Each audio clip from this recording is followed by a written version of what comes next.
Hi, Nate here. Today I'm in Siem Reap, Cambodia. I just got done checking out this Light of Angkor little attraction.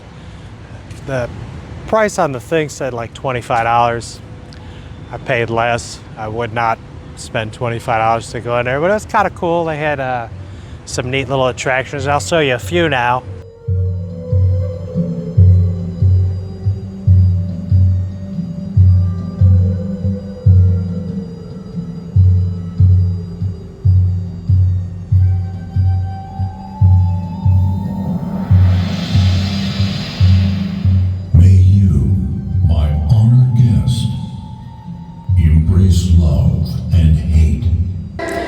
They have this hall of mirrors in here. It's pretty neat, but I've already found out the secret. You just have to look at the bottom part here. If it doesn't have that, you can walk in. I'm so lost right now. I just went back to where I came from. This is fun.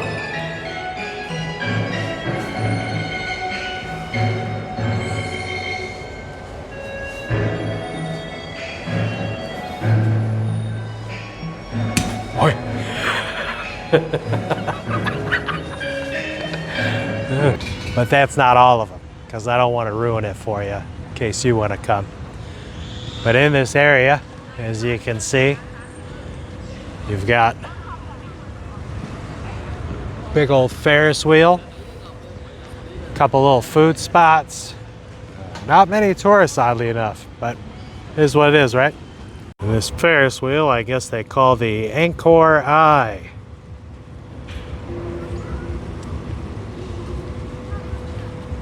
And away we go at a very reasonable speed. Yeah, look at that. They got aircon in each little booth so you don't have to be over here sweating. And you got some little windows with bars, make sure you can't fall out. Alright, not gonna lie, I'm getting a little nervous. You can only imagine the maintenance schedule on something like this in Cambodia. So I think sunset's probably the best time to go check this out, but I ended up going and seeing that light show beforehand, and these clouds are in the way. And you can kind of see there's a lot of smog in Siem Reap. You can kind of notice, maybe I'll zoom in here. It's the burning season in Southeast Asia. So just about every place in this region has really, really extreme air pollution. Beautiful scene of the city from up here, regardless of the terrifying nature of being this high. Looks like they got a little spot if you want to take the kids out here, go to the playground. And I noticed some dude walking on this trail back here, so I want to go check it out.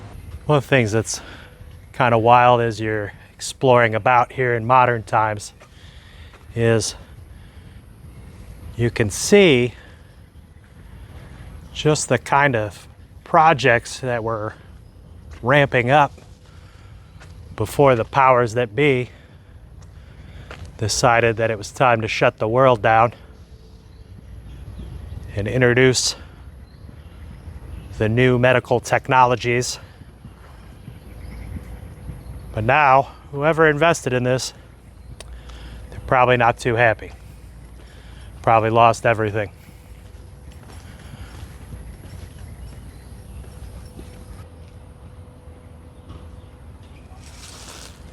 Desolate. Just stay great. Oh, excellent. Looks good.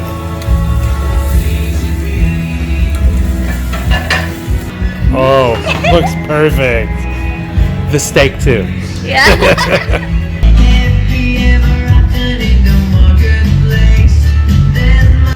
So this right here is a good spot. Instead of going to Pub Street, spending a ton of money, you can come here to Sok San Road and I'm gonna get away from this guy who's obviously on drugs or mentally ill.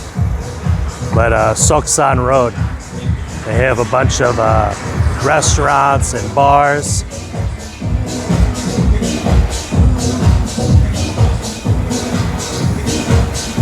A really good spot. This is a great place to eat. Taste for life. Good food. Hey, sir. Hello. Thank you. But Soksan Road, the prices are all really good. I just had this Khmer chicken rice. Came with a Khmer chicken bok choy, which is like a Chinese originating vegetable, and a couple waters. Hey, how's it going? A couple waters and a Coca-Cola, and it cost me $4.50. Whereas if you go to Pub Street or some of the more like upscale, like touristy spots, you're paying a lot more money. This is a good example here. It's a Temple Bar. They have one of these on Pub Street too, but the prices are all elevated and you get a slightly better eating environment, but it's really not worth the added expense when you can get yourself a really good meal for, you know, $3-4. There's no need to go and spend 10 or 15.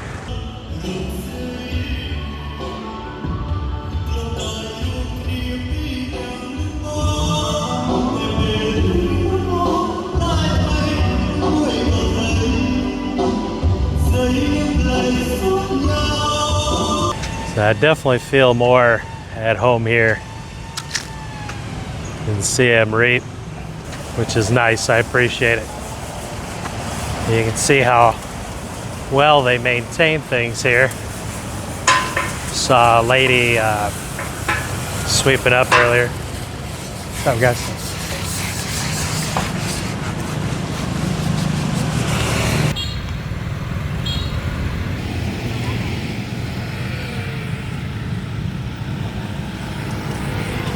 I'm over here at the Apopo Landmine sniffing rats. I saw a news article about a decade ago, and I couldn't believe that they trained rats to go ahead and sniff out landmines. It just seemed insane to me. Really thought it was like a scam kind of article. But I'm about to be proven wrong. So let's go ahead and take a look here at the Rat Sniffing Landmine Visitor Center, Apopo. You'll get a really great tour with a very definite understanding for $10 and more if you want to donate them. They definitely appreciate it. The rats themselves are single-purposely trained, meaning they can either sniff tuberculosis or TNT. They have not trained them to sniff any other types of explosives yet. Coming from a law enforcement background, the training does seem very similar to the way that the canines are trained for law enforcement, and very similar in the way that you can have dual and single purpose training. They're very receptive if you have questions that you want to ask, and there's actually multiple sets of explosives that they're trying to get rid of. You have the original unexploded ordnance and landmines from the Vietnam War with America, as the Vietnamese call it, the War of American Aggression. But then also more recently the Civil War that they had during the 90s. Most of these explosives do come from Russia, China, and Vietnam.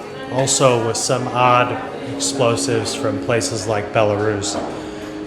Very interesting to see that the different types of explosives are throughout the country.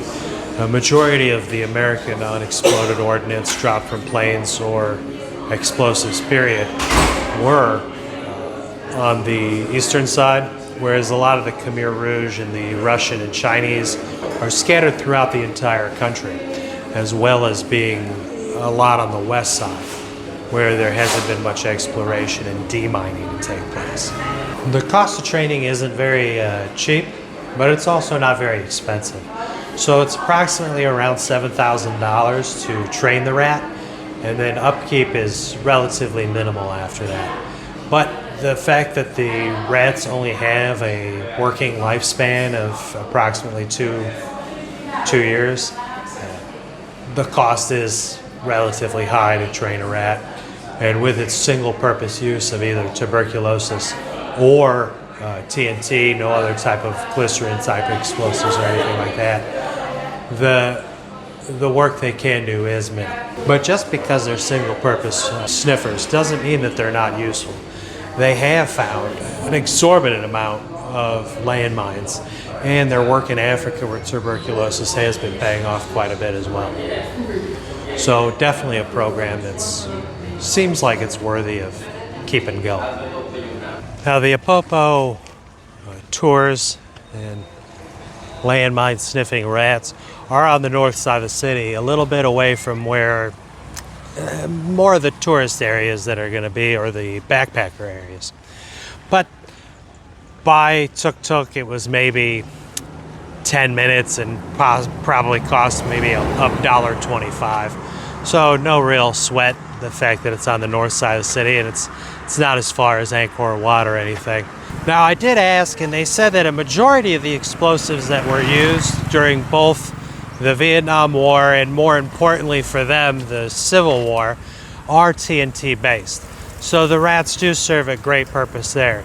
Whereas in more modern day explosives, they really wouldn't be able to be functional enough to say that you could effectively clear an area.